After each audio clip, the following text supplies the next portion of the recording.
পেনের গুরুত্ব ঠিক কতখানি।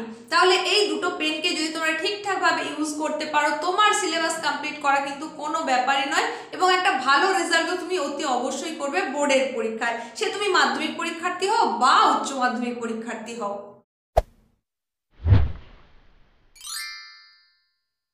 প্রিয় ছাত্রছাত্রীরা, আজকের এই ছোট্ট উপস্থাপনা নিয়ে চলে এসেছি আমার সমস্ত ভাবী মাধ্যমিক এবং উচ্চ মাধ্যমিক পরীক্ষার্থীদের জন্য। তোমরা যারা বর্তমানে মাধ্যমিক এবং উচ্চ মাধ্যমিক পরীক্ষা দিতে চলেছো, তোমাদের জন্য আজকের এই ছোট্ট টিপসটা কিন্তু খুবই কার্যকরী। সুতরাং মনোযোগ সহকারে দেখো এবং বুঝে নাও কিভাবে তোমার সিলেবাস 100% কমপ্লিট হয়ে যায় এবং কিভাবে তুমি বোর্ডের পরীক্ষায় একটা ভালো রেজাল্ট খুব সহজেই লাভ করতে পারো মাত্র দুটো পেনের সহযোগিতায়। বোর্ড এক্সামের এই ঠিক আগের মুহূর্তে যদি তোমার মনে হয়ে থাকে যে তোমার সিলেবাস এখনো ঠিকঠাকভাবে কমপ্লিট হয়নি, 100% কমপ্লিট হয়নি, এবং তুমি একটা দুশ্চিন্তার মধ্যে রয়েছো কিভাবে কবে শেষ করবে সমস্ত বিষয়, কি করে তুমি একটা ভালো পরীক্ষা দেবে, তাহলে তোমার জন্য আজকের এই ভিডিওটা অবশ্যই কার্যকরী। তাই তোমাকে দেখতেই হবে এবং বুঝে নিতে হবে কোন দুটো পেনের কথা বলছি এবং তাদের কার্যকরী ভূমিকাটা ঠিক কোথায়। প্রথমেই তোমাদের দেখিয়ে দেব যে পেনটা, সেটা হচ্ছে এই পেনটা। এটা তোমরা একটা দেখতে পাচ্ছ ব্লু কালার পেন, আর তারই সঙ্গে তোমাদের দেখিয়ে দিচ্ছি এই আরেকটা পেন যেটা কিনা রেড কালার পেন। এই দুটো পেনের অসীম যে ক্ষমতা, সেই ক্ষমতাটাকে কাজে লাগিয়ে কিন্তু তুমি তোমার রেজাল্টটাকে অনেক বেটার জায়গায় পৌঁছে দিতে পারো। নিশ্চয়ই তোমার মনে প্রশ্ন আসছে তো, ঠিক কোন পদ্ধতিতে কিভাবে তুমি সেটা করতে পারো।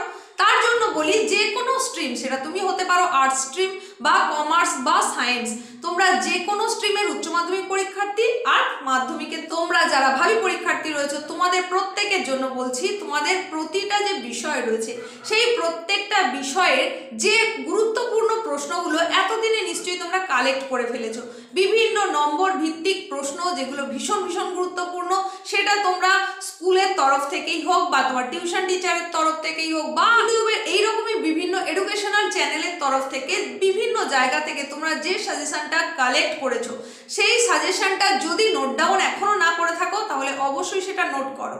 নোট ডাউন করার পর তোমার প্রথম কাজ হবে সেই জায়গায় কোন কোন প্রশ্নগুলো তোমার একেবারে তৈরি হয়ে রয়েছে, মানে যে কোনো সময় যদি তুমি ওই প্রশ্নগুলো হাতে পাও খুব ভালো করে লিখে আসতে পারবে, সেই প্রশ্নগুলোকে আগে চিহ্নিত করে নাও। তাহলে সেই অনুযায়ী তুমি সেটাকে মার্ক করে দাও। সেই মার্কিংটা কি তুমি এই পেনটায় করবে? না। তাহলে কি এই পেনটায় করবে? না, সেটাও নয়। তাহলে এই দুটো পেনের কোনোটাতেই নয়। এই মার্কিংটা করবে তুমি এই রকম একটা পেন্সিলের সাহায্যে। তাহলে যে কোনো একটা পেন্সিলের সহযোগিতায় তুমি সেটা মার্ক করে দাও, যেটা কিনা খুব সহজে অনায়াসে তুমি করতে পারো। এরপরে তাহলে যেগুলো তুমি সহজে করতে পারছো না, যেগুলো এখন তোমার বাকি থেকে গেছে, তার মধ্যে থেকে তুমি কয়েকটা প্রশ্ন বেছে নাও। প্রথমেই খুব ভারী খুব কঠিন কিছু বাছার চেষ্টা করবে না, কারণ সময় এখন হাতে অল্প।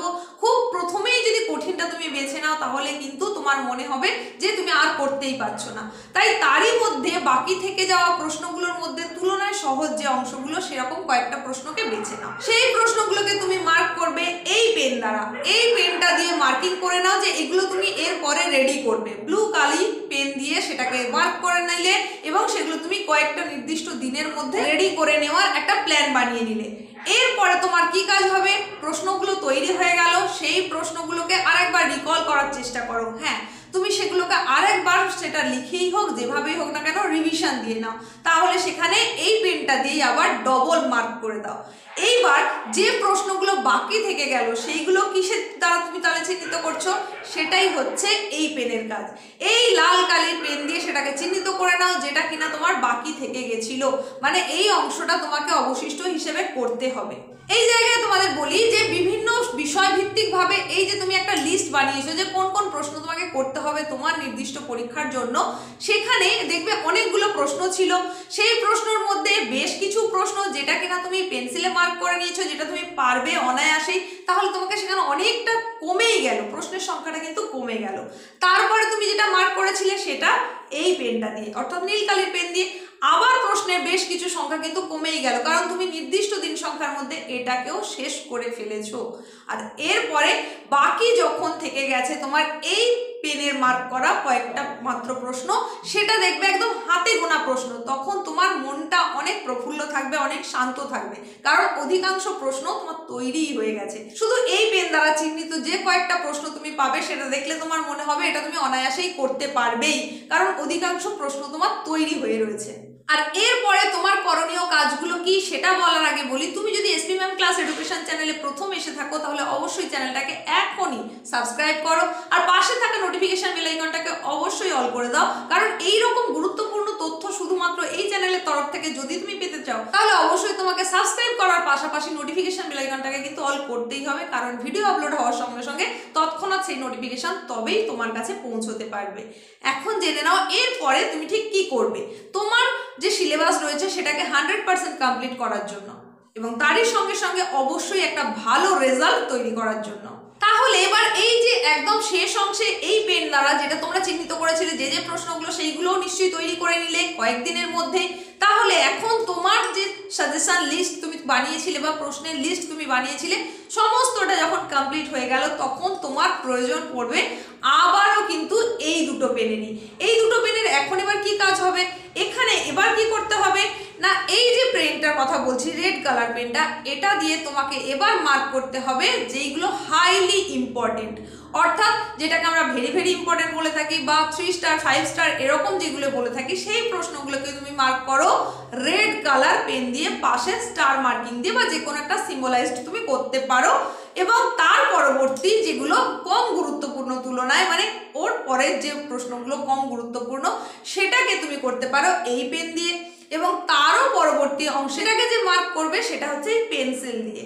আর এবার কি কাজ, তাহলে তোমার প্রত্যেকটা প্রশ্ন তৈরি হয়ে গেছে, তুমি মার্কিংও করে নিয়েছো কোনটার গুরুত্ব কেমন, সেই অনুযায়ী এই পেন দিয়ে তোমরা যেটাকে সিম্বলাইজড করেছিলে যে হাইলি ইম্পর্টেন্ট, তাহলে সেই প্রশ্নগুলোকে রিভিশন করো। এবং শুধু রিভিশন মানে শুধুমাত্রই পড়া নয়, সেটাকে অবশ্যই লিখে অভ্যেস করো, তাহলে রিভিশন করে নিলে সেই প্রশ্ন তুমি কখনোই ভুলবে না, পরীক্ষায় এলে অবশ্যই তুমি লিখতে পারবে এবং শুধু লেখা নয় তুমি সেখানে পূর্ণ মানটাই অবশ্যই পেতে পারবে। আর তার পরবর্তী গুরুত্বপূর্ণ প্রশ্ন যেটা কিনা তোমরা এই কালারের পেন দিয়ে সিম্বলাইজ করেছিলে সেটার জন্য কি করবে সেটা জানানোর আগে বলি, আজকের এই যে টিপসের ভিডিওটা যদি তোমার ভালো লেগে থাকে তাহলে অবশ্যই কিন্তু লাইক করবেই, তাহলে অবশ্যই কিন্তু লাইক করবে আর তারই সঙ্গে সঙ্গে তোমার বন্ধুদের মধ্যে অবশ্যই শেয়ার করবে, কারণ এই টিপস এবং ট্রিক্সটা তাদের জন্য সমান গুরুত্বপূর্ণ হবে। আর তুমি নিশ্চয়ই চাইবে তোমার বন্ধুর রেজাল্টটা তোমার মতোই একটা ভালো হোক। আজকের এই উপস্থাপনা ঠিক কেমন লাগলো সেটা তুমি কমেন্টে জানাতে পারো, পরবর্তীতে কি ধরনের ভিডিও পেতে চাইছো সেটাও তুমি কমেন্টে জানাতে পারো। এখন দেখে নাও এই পেন দিয়ে সিম্বলাইজড করেছিলে যে যে প্রশ্নগুলো সেগুলোর ক্ষেত্রে কি কি করবে, তাহলে সেইগুলো একটু যেহেতু কম গুরুত্বপূর্ণ তাই তুমি সেটাকে যদি সময় পাও লিখবে, অবশ্যই সময় ধরে লিখবে, আর যদি সময় একান্ত না পাও তাহলে অন্তত দুবার মনে মনে রিভিশন করার চেষ্টা করবে।